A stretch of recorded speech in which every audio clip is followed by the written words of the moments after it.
Shields up, Iron Breakers. Rurikhan here coming at you with another video, and today we're going to be taking a look at a recent match that I did with Torbjörn. I mean, as you guys are aware, I've been playing some Overwatch in the past. Unfortunately, I haven't had quite as much time as I would like to dedicate to Overwatch, quite simply because I've been busy with other projects and going to BlizzCon and then coming back and doing a whole bunch of live streaming stuff for TGN, as you guys are most likely aware.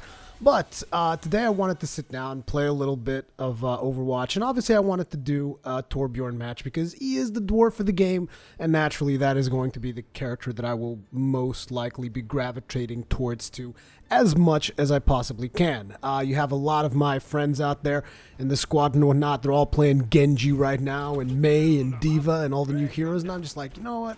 I just want to play some Torbjörn. Even Unit Lost is just like completely on a friggin' Mei rampage right now.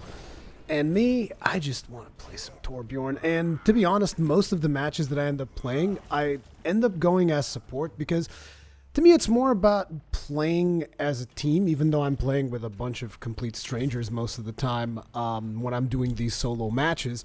I still prefer playing as a team more so than, you know, oh, I want to play this hero and screw you guys. The reason I'm playing Torbjörn right now is because we actually have a Mercy on our team, which is something very rare to have a player that actually wants to play support, at least for me. So, you know, I figured, okay, let's get some Torbjörn in and see how well we can do. So this is Numbani, we're defending, and right below me you can see that that is the first point. They will have to take over that point, at which point in the game the payload will start moving. So I'm setting up the turret here. Usually I like to set up the turret on top of the point because particularly when you're playing with randoms, it's very hard for you to actually, you know, get people to protect your turret. So placing it close to the point is a way to kind of ensure that at the very least people will be hanging around the point. So even though they're not providing the best coverage for your turret, they will at least be around there, so they will act as other targets for the enemy team to shoot at instead of your turret. So as you can see, turret already getting some work done. The enemy team coming in with Mei. Mei really being a hard counter on both Torbjörn and Bastion, I want to say, because those walls, they are harsh. They are harsh against our turrets because they pretty much block our side. And turrets don't even attack the wall because you can kind of like shorten the amount of time the wall is up by shooting at it. At least I think you can. I'm not 100% sure on that. But still, I mean, you know, I'm still getting it done. One of the hardest things that I found about Torbjörn, and I'm going to be talking a lot about Torbjörn naturally, is finding time to go pick up the scrap, because usually I find myself always wanting to just babysit the turret, keep the turret alive at all costs, because you can repair the turret even without having scrap, but you can't upgrade it. So right now my turret's at level 2, it can go all the way up to level 3, at which point it becomes a lean, mean killing machine, but for that I need to actually take some chances and go onto the ground floor and start gathering up some scrap, which comes from defeated enemies. So like right there, gonna get myself a little bit of scrap. Turret is still only a level 2, and I need 100 scrap to upgrade the turret. This scrap mechanic, as far as I'm aware, is unique to Torbjörn. Nobody else has to like gather scrap or anything like that. So I'm going to upgrade the turret, but I already know that I'm not going to get it to level 3. So to be completely honest, it is not a good decision to do what I just did, to spend scrap on my turret without taking it all the way to level 3. The other usage of scrap is, as Torbjörn, you can also throw down some armor for your fellow players or for yourself, which basically gives players 50 armor, which is pretty decent. But most of the time you want to focus on upgrading your turret, because the more powerful your turret is, the better you are at defending points, and the better things just become for you. So right now I have my ultimate, which is Molten Core. I think it's called Molten Core, but essentially Molten Core gives you infinite scrap, so you actually don't spend scrap anymore. And I was like, no, my turret! They took down my turret. I'm almost about to go down myself, and then in comes Junkrat and kills me. As a matter of fact, if I'm not mistaken, this was the play of the match. This Junkrat just got a ton of kills by doing what he just did there, which is he started out with his tire, which I don't even know what the ability is called. I don't know a lot of the names of the abilities at this point still. But I started out with his tire, took out most of my team, and then he just took me out with a couple of grenades. Junkrat is an annoying character to fight against if you are a builder like me, because he can just spam nades against your turrets from all kinds of weird angles that maybe the turret can't shoot at him. and he can take my turrets down pretty easily. So there I see a Winston coming in, just getting ready to wreck my face, and I'm like, no, Winston, don't kill my turret. I just created a turret. And I think he's going to kill it. No, he's actually not going to kill it, but Junkrat incoming takes care of the turret. This turret that I've placed down right there, that was just a distraction turret, because it actually doesn't cost you anything to put the turrets down. So whenever you don't have an upgraded turret, you can just put a turret down anywhere. The only thing you have to wait for is the cooldown.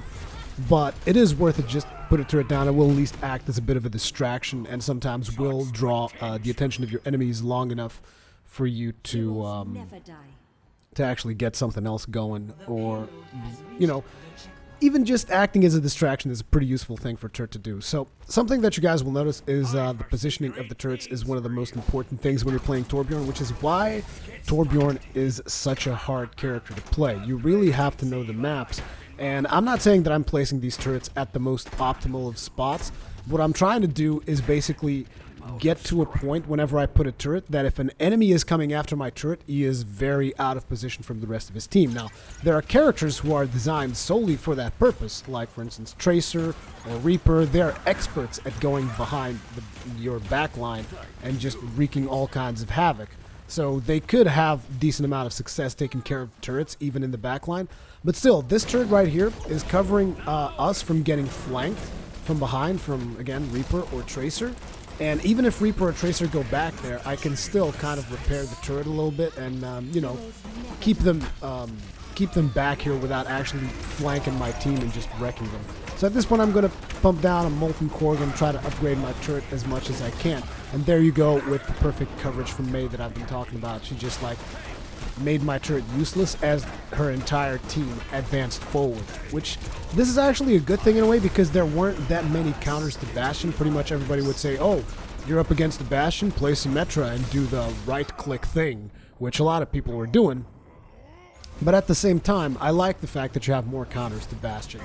Although it kind of negatively impacts Torbjörn, because Torbjörn is not as popular or as powerful as Bastion. Torbjörn requires a lot more babysitting on his turret, and also there's the fact that Torbjörn is required to actually move in between locations to gather scrap to upgrade his turret. So as you can see, once again, placing turret in a position that is going to be able to take out enemies from both sides of the fork there. The problem is Junkrat kind of spotted me doing it and just took care of my turret. However, Junkrat seems to have moved away, so I'm going to place this turret here.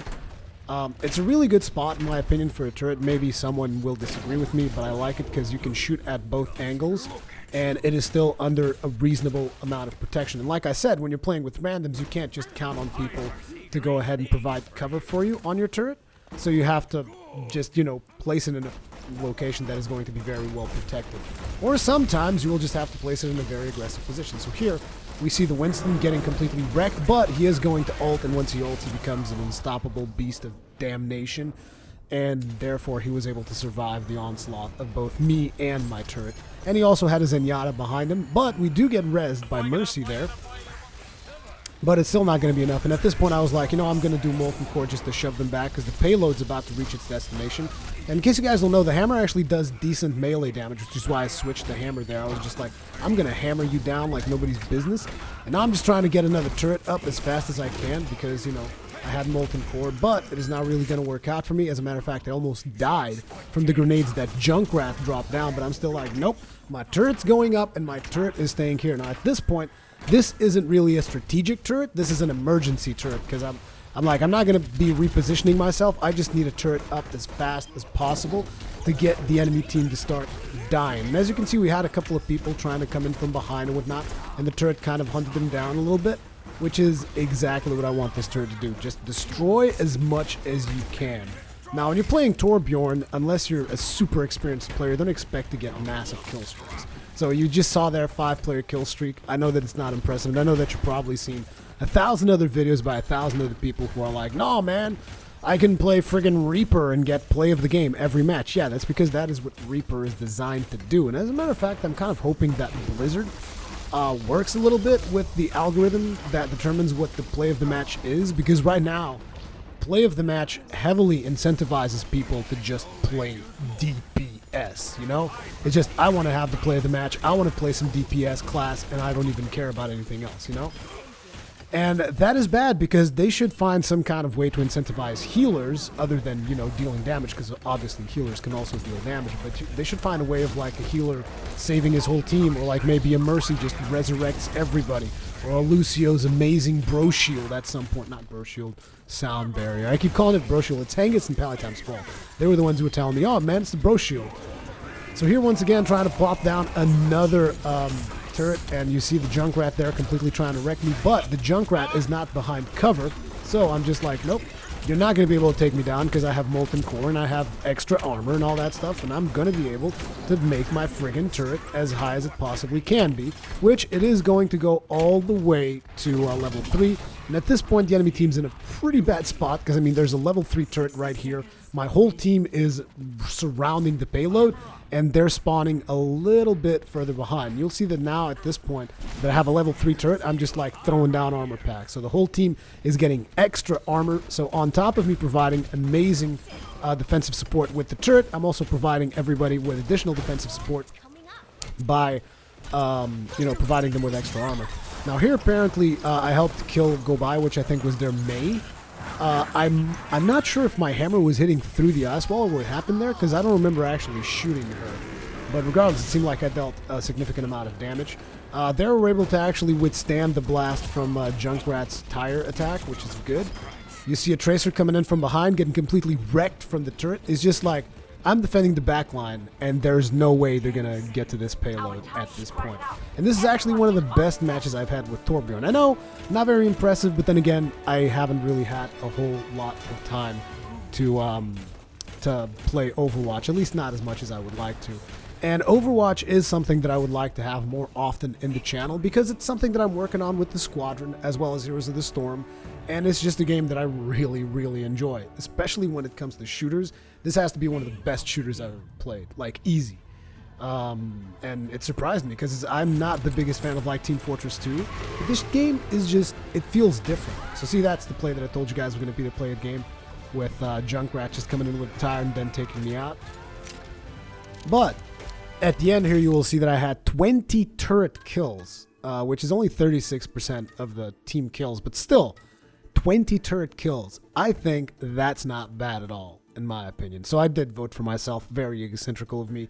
Hey, go ahead and sue me. I don't get to play Torbjörn that often. Most of the times I have to play support, so I was pretty happy. 24-5. Number 1, does that mean I was number 1 in terms of overall kills? I'm not sure if that's what it is, but that felt pretty damn good.